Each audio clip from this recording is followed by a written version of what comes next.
Hey everyone, and welcome back to Exposed, Scandalous Files of the Elite. I am your host, Jim Chapman, and today we are back with this third episode in our increasingly popular Bad Teachers series. But before we get into it, I want to shout out our newest Patreon celebrity, Miss Jessica Sigmund. And Jessica is from Louisville, Kentucky, and it would take me an entire episode to cover the history of Louisville. But some notable things about Louisville: it is, of course, the home of the Kentucky Derby at Churchill Downs, and also the iconic Louisville Slugger baseball bat. Awesome place, and thank you so much, Miss Jessica Sigmund, for supporting the show. Now, if you're not a Patreon celebrity member and you would like to see what it's all about, check us out by going to patreon.com/exposedpodcastfiles. And make sure you stay tuned. At the end of this episode, I have a couple of huge announcements you are going to want to hear, and hopefully you will be as excited as I am. So last 5 minutes of the podcast or so, stay tuned because I'm going to cover all of that. Now, let's get into today's episode. And on the last episode of Bad Teachers, in which I covered Dustin Corley of Dardanelle, Arkansas, I mentioned he was not the only teacher from that area to be wrapped up in a teacher-student relationship. Not even the only teacher in the recent past. And today I'm going to be exposing not one, but two teachers who were also doing bad things with students. And we're going to start with Chrystal Vega. Now, a little history on Chrystal. She is a native of Dover, Arkansas, and was a standout basketball player in high school. So good, in fact, that she was inducted into the district's Basketball Hall of Fame. This was in 2014. She graduated from high school in 1996. Now, after high school, Vega attended Arkansas Tech University, graduating in the year 2000 with a degree in health and administration. And later she completed an additional degree in education in middle childhood language arts. So she starts her teaching career in her hometown of Dover, Arkansas, as a middle school science and a language arts teacher. And in 2003, she gets married to her husband, Phil, and eventually they have two children, and they're living life, right? And in 2011, she begins working in the Dardanelle School District at their middle school as an 8th grade science teacher. Now, in my research, I came across something very interesting, and that was an issue of what was known as the lizard's reputation. The sand lizards are the mascot at Dardanelle. I know. So in this issue dated November 20th of 2014, there's a spotlight of the moth. And what was so crazy and would be very telling later on is that this spotlight featured two teachers. One was Chrystal Vega and the other was Lyndsey Hill. Why is that crazy? Because the second teacher I'm going to tell you about today is none other than Lyndsey Hill. But for now, back to Vega. I'm going to go ahead and read you this quick spotlight. And it says, "My name is Chrystal Vega, and I teach 8th grade language arts. I'm married to Coach Vega, and I have two boys. And y'all, I'm not going to name those boys. I spend most of my time out of school traveling to watch the lizards." I can't get over that. "Or taking my own kids to their practices or games. I am currently coaching the 4th grade boys basketball team, and if I have any free time, I like to be outside going on a walk or a run. I'm a very active person and have always had something to do. Also, in my free time, I sometimes have a girls' night out with the 8th grade teachers, and that was Chrystal Vega's spotlight in 2014, and had some pictures of her with her kids and stuff like that. So she's teaching school. Everything in front of the scenes was going great, but behind the scenes, maybe not so much. Now, her husband at the time was the head coach of both the football and baseball teams at Dardanelle High School, but in 2016, they get a divorce. So rumor at that time, not substantiated, but just the rumor mill, if you will, is that she was messing with or having some sort of affair with another coach. Now, before I go any further, of course, one thing I try to do on each of these Bad Teachers episodes is to dispel the myth that these teachers are unattractive, people that can't get anybody else, so they have to go after these students. This particular teacher is probably one of the most gorgeous teachers I will ever cover on this podcast. Some people I talk to that actually are in that area of Arkansas said on a 10 scale, she's a 12. So if you're thinking this was someone desperately seeking attention wherever she could get it, all of that sort of stuff, that ain't the case. So eventually, her and her husband, they get back together, and she moves back in with her husband. And I get it. Maybe you're trying to work things out.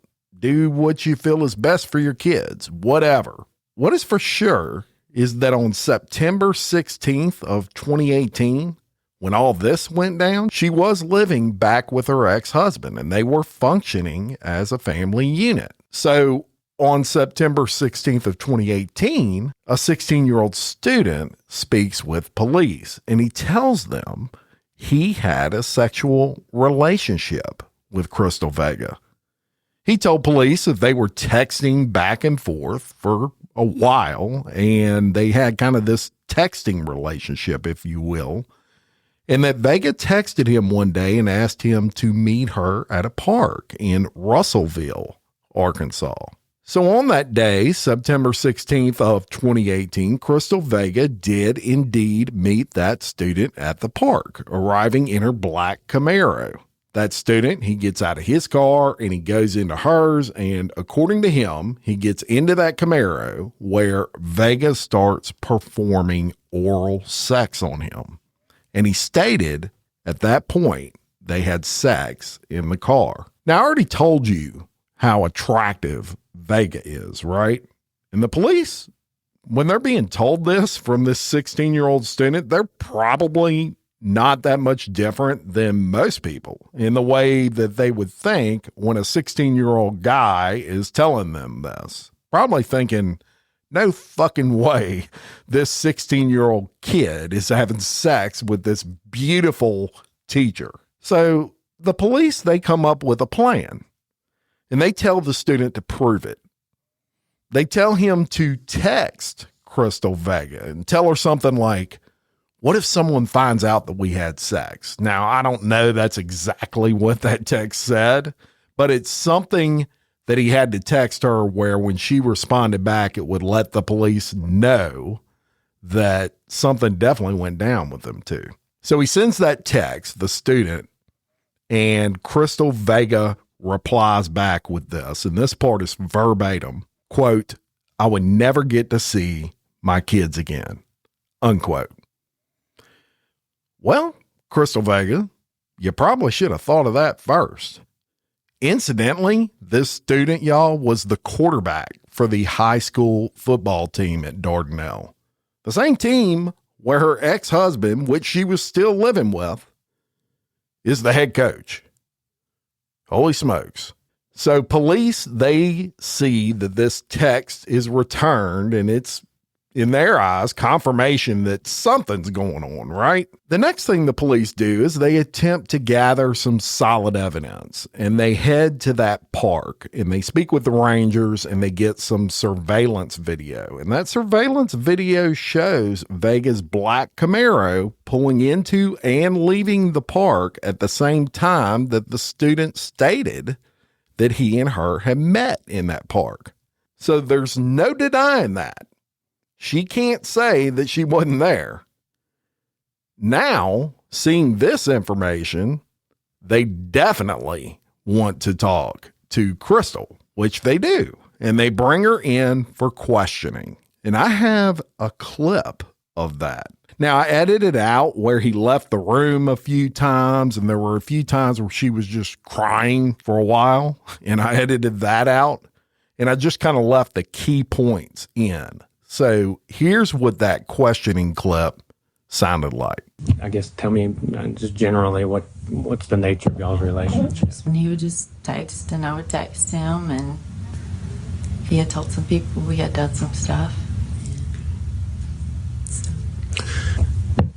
How long had y'all been communicating like that? Text, I guess. I don't know, just a little bit, and then. For how long?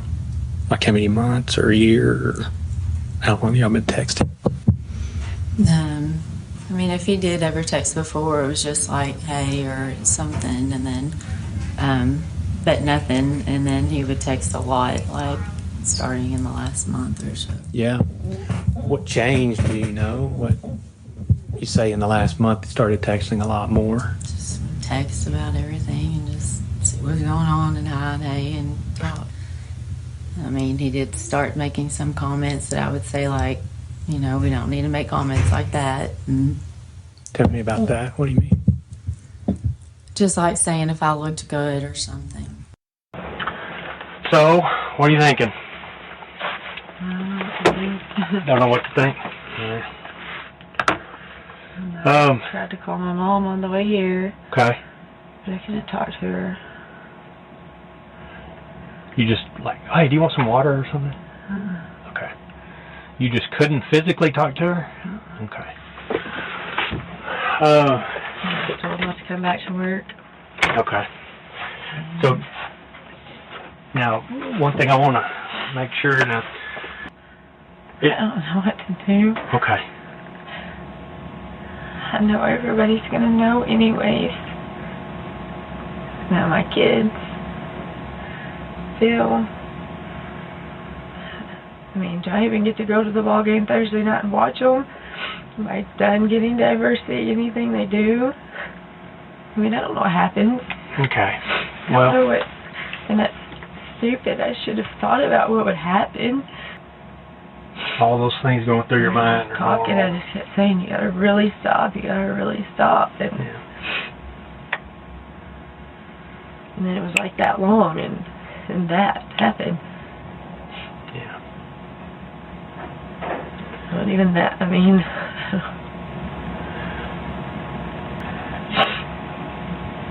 God, I wanna leave here. Okay. Let's go to her house. I don't know what to do. Okay. Does she live in Darnell? She lives in Dover. Oh, okay. I don't know what to say and what to do. I don't know what to tell Phil to go to school and tell him, just text him and just say, like, hey, not coming home. I don't know what to do. It's okay not to know. He's gonna know. No, I'm saying it's okay not to know what to do. There's no book on that. No, it's okay. There's no book on how to handle every situation, and you're going to make the best decision that you can.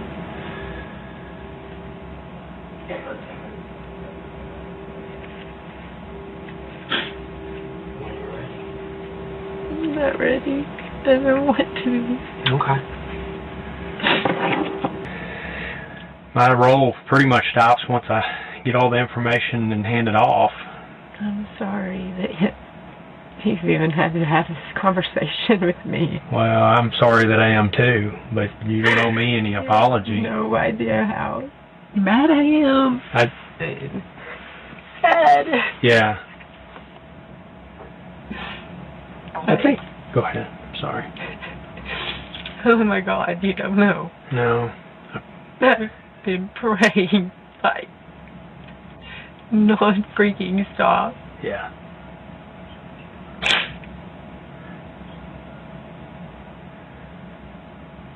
I don't even know. Yeah. What in the world?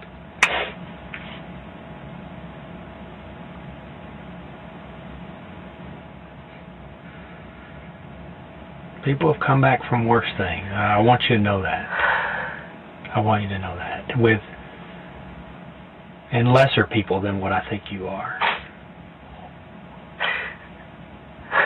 I'm never going to do anything wrong again in my life. We go to church every day. Well, listen, that's a good place to start, but And everybody will not want to be near me. We said things back and forth some, but I mean, I always told him that I would get in huge trouble yeah. for that, and I mean, I don't even know what will happen just for texting. And Do you feel like some of the texts crossed the line? yeah, Okay. I'm sure. And I didn't like her well.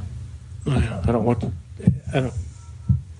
you to be sick. No, I haven't eaten a thing. I know it's uncomfortable. I'd like to get through this, and I do want to work for you on this end and find out, if something happened, then I need to know why, okay? Because I think that matters. Why definitely matters in cases like this.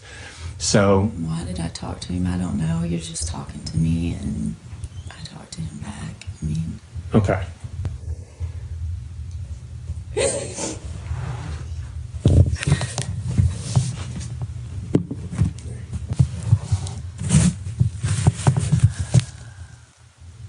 he's been in my car, and he was in my car, and I did stop and see him, but we didn't do anything, and I don't know why everybody's saying we did something. I don't know why he's telling people we did anything. Okay. Well, I mean... I don't know. I can't stop that, and I can't change that. Okay, all right. Was there any kind of physical contact between the two of y'all when y'all met there? Whether he initiated it or not, or otherwise. He just kind of like banged my head and like started to kiss, and I was just like, this is crazy. And yeah, he went to kiss me, and I said, we cannot do this. That was crazy. I said it was crazy.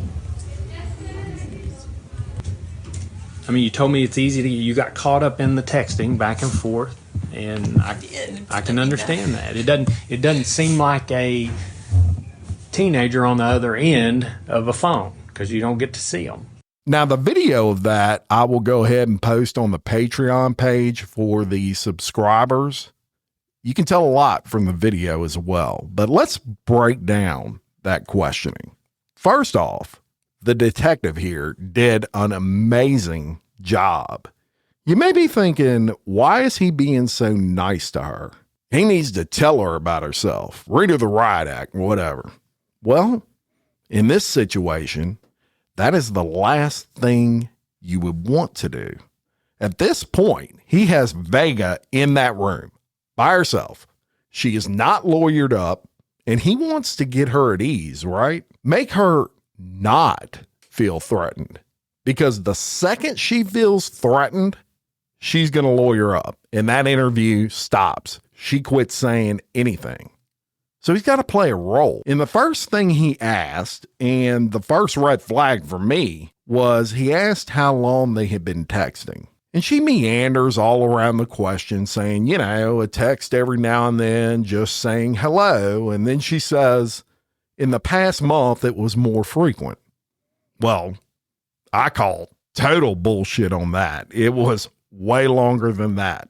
When you offer up any existence of texting and then follow it up with just to say, hey, it is a premeditated response. She knows police can get access to cell phone records, but Vega's no dummy. She's a teacher. She's got degrees and all that stuff. She knows that those cell records, while they would show a text back and forth, they're not going to show what that text said. So she could say that text just said, hey, and there's no way to really prove that unless the 16-year-old had screenshots, etc. of it. But I submit to you, there is no way in hell a student is texting someone of Vega's caliber physically. And what I mean is, he's 16. There's no way he's texting her just to say, hey. And I guarantee you, Chrystal Vega knew that. I'm pretty sure she knew that every 16-year-old guy, 17-year-old guy in that school wanted to have sex with her. I mean, I've been there. I was a high school 16-year-old, 17-year-old at one time. And I'm telling you, your hormones at that time are absolutely raging. She knew that. And if she ever received a text from a 16-year-old kid just to say, hey, she knows exactly what that kid's looking for.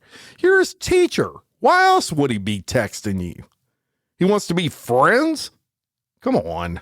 So then the detective, he goes into were the text inappropriate questions. And she responds with, yeah, probably so. I mean, come on. She knows they were.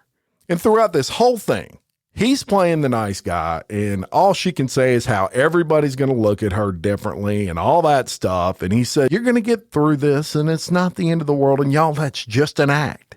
He was just acting to keep her talking. And then towards the end of that, you hear him ask if anything sexual had occurred. And her response essentially was, well, he tried to kiss me, and I told him, no, this can't be happening. You can't do this. We'll get in trouble. Oh, let me say this. She texted him. Remember that. She texted him at that point to meet her at the park.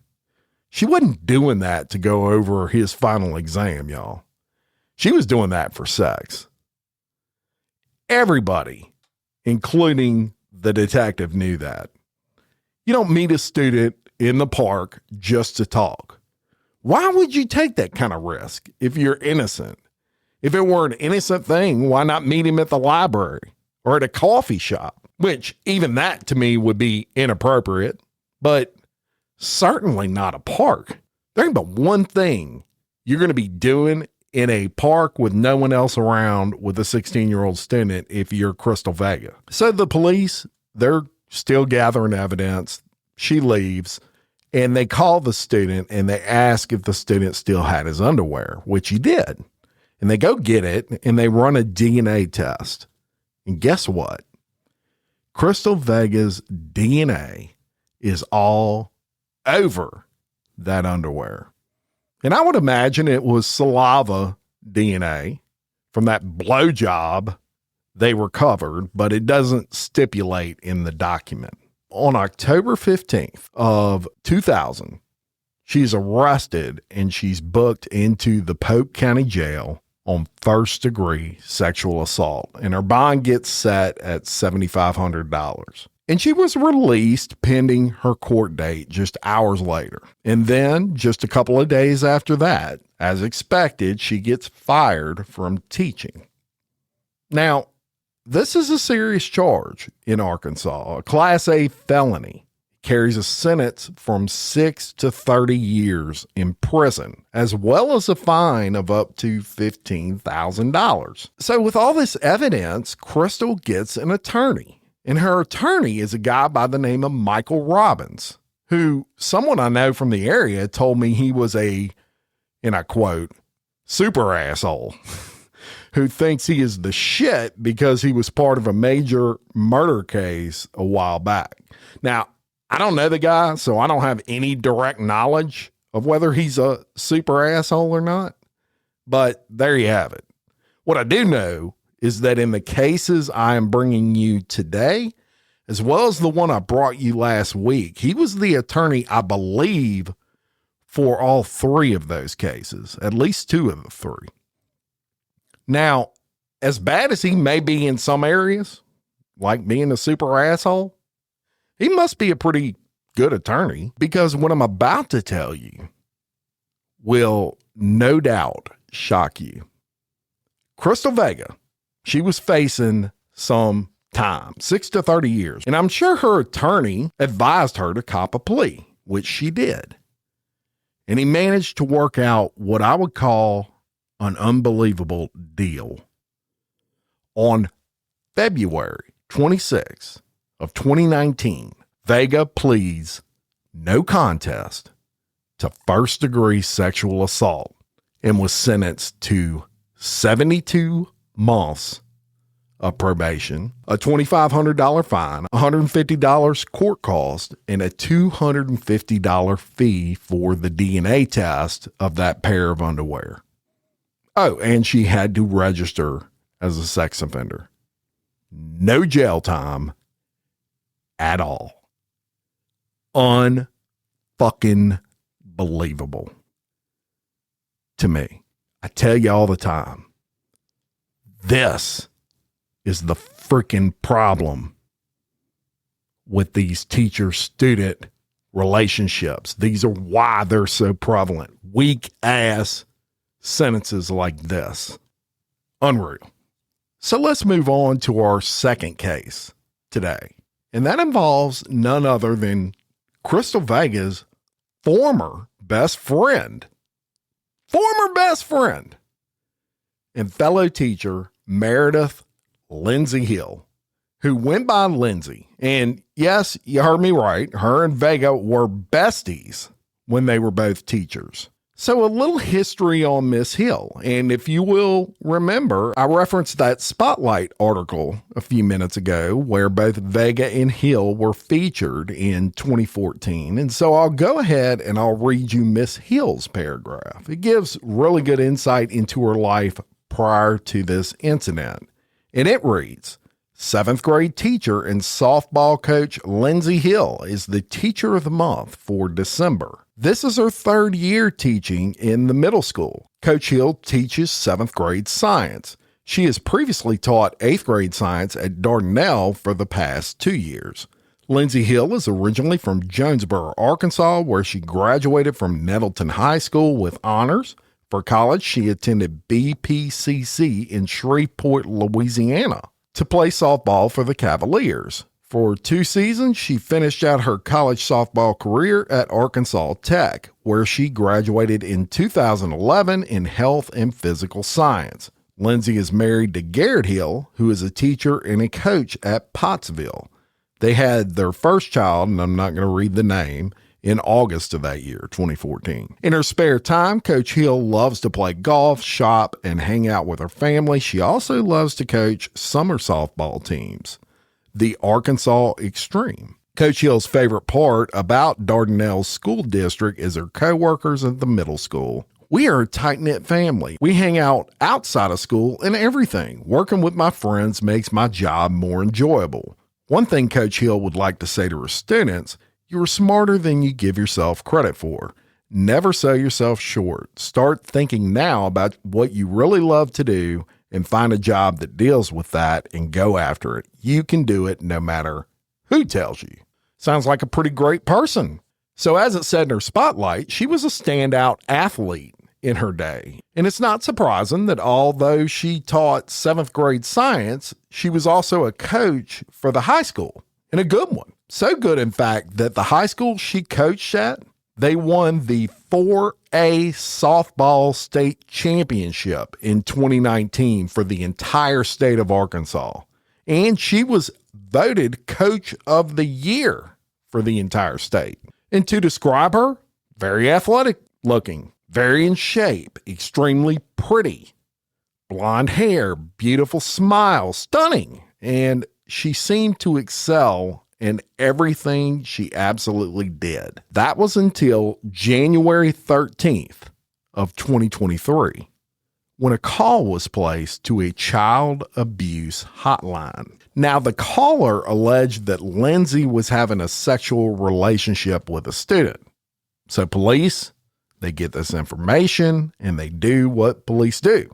They go speak to this student and he verifies that he was indeed having a sexual relationship with Lyndsey Hill. The student stated that Lyndsey Hill was his 7th grade teacher, but the relationship did not start until the summer between his 9th and 10th grade school years.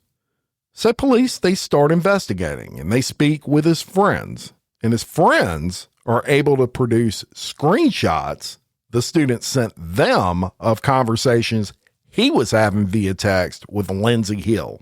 One of those friends even had a nude photo of Lindsay on his phone that the student sent to his friend. So the student told police the relationship started via text, and that during one of those text exchanges, Lindsay invited the student to her classroom so they could have sex. He said she said it flat out, just like that. So he goes into her classroom and they have sex in her classroom. Now, the student said over time, Lindsay actually got hooked on him and became very possessive, almost stalking him, would not leave him alone, and it led him to having to block her on Instagram. Now, think about that. This is a kid between 9th and 10th grade. This is going on. And she is stalking him so bad, he has to block her on Instagram. Basically, he breaks up with her or whatever, blocks her. And this is an attractive teacher. Mind-boggling. So armed with all these texts, in the nude photo even, police, they called Lyndsey Hill in for questioning. But maybe she learned something from her bestie when Vega got caught in her ordeal. And Lindsay, she lawyers up. She ain't saying shit. So police, they feel like, hey, we've got enough evidence anyway. We've got these texts. We got you nude. And we got proof that they were sent to this student. So on January 19th of 2023, they arrest her on a charge of first-degree sexual assault, and they book her into the Pope County Detention Center.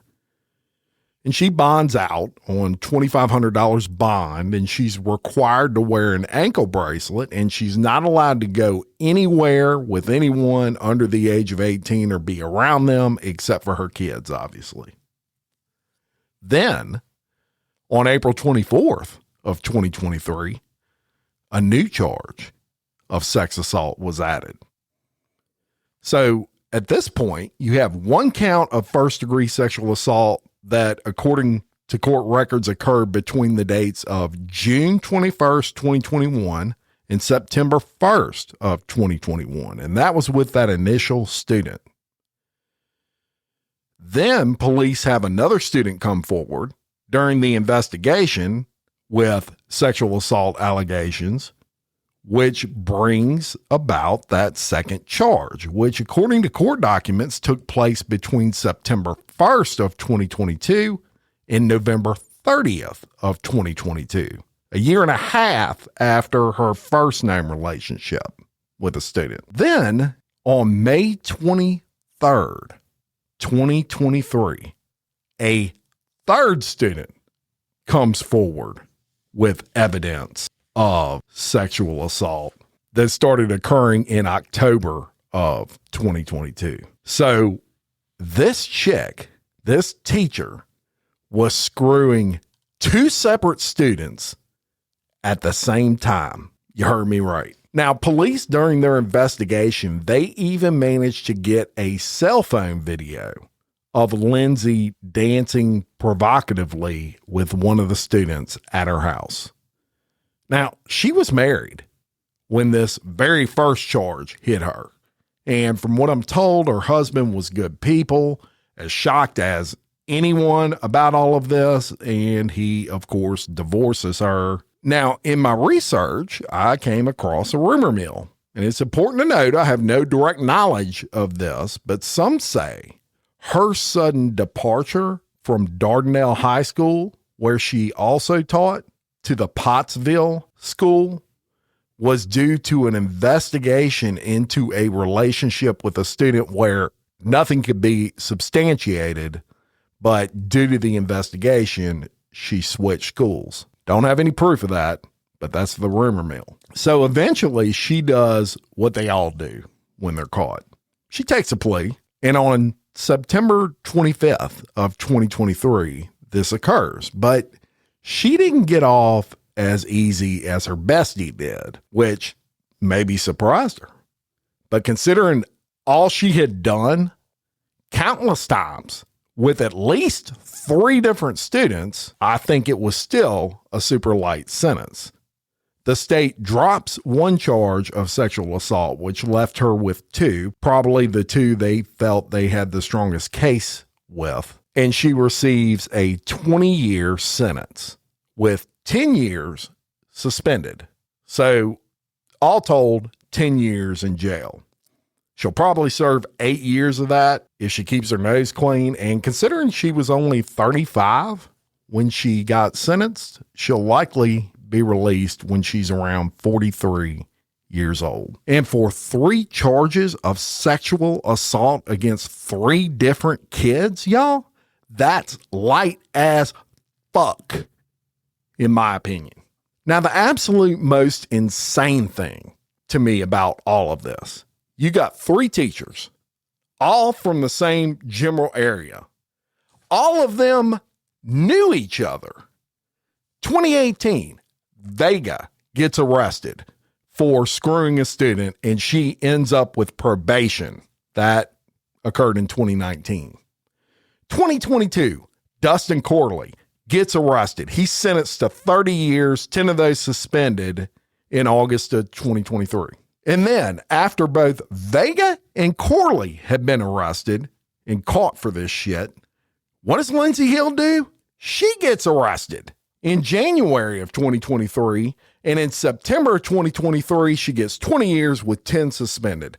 All these teachers all knew each other and all were within a few miles of each other. You would think Lindsay would have taken note of what Vega and Corley just went through in the preceding couple of years and would have stopped her behavior. But this sick chick decided, why not screw 2 at a time?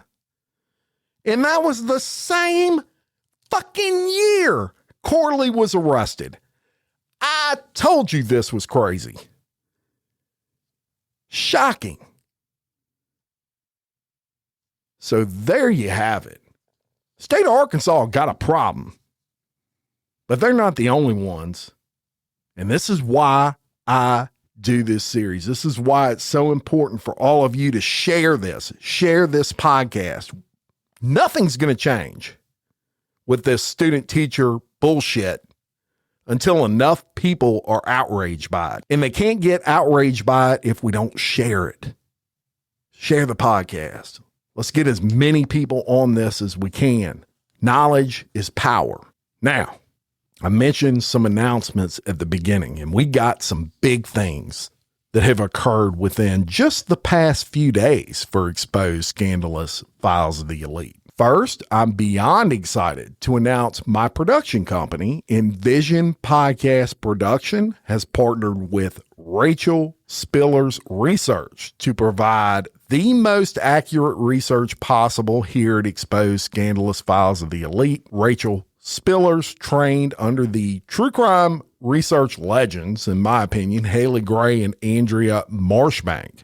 They're widely considered the GOATs of true crime podcast research. She trained under them. She launched her own company in 2023 called Rachel Spiller's Research. What does all this mean to you, our listeners? Well, it means episodes that go into even more depth, subscriber bonuses for my Patreon celebrities that offer even more benefits, more episodes than ever before, and a listener experience throughout each episode that will keep you absolutely on the edge of your seat. It is an investment in you, the listener. You deserve it, and I'm gonna bring it. And it is all because of the support of the show through Patreon that makes these things possible. Bringing in one of the best researchers anywhere in the country, it takes dollars. And those dollars are generated by the support of our Patreon members. I take that money, I reinvest it in the show so that I can always bring you the best content possible. So thank you so much for your support. And if you're not in a financial position to support via the Patreon, I totally get it. Just by listening and sharing, you help support. Again, if you're interested in getting some great perks for as low as $2.50 a week, that equates to less than $1 per episode. Check out the Patreon. Patreon.com/exposedpodcastfiles.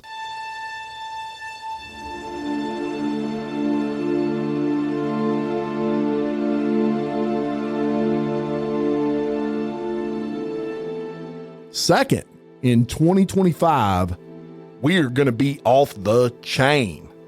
What can you look forward to?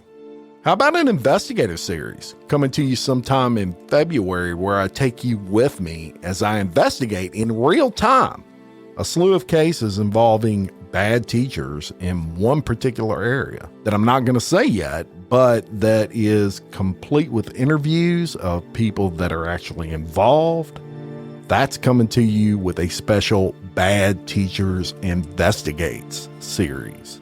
How about coming with me as I work a cold case in which an individual has been missing for 6 years, complete with family member interviews? We may need your help for this one to find this missing person. So it's the first installment of my Stone Cold Cases series, and it's coming to you in January. I'm so excited about the future of this podcast, and I hope you are too.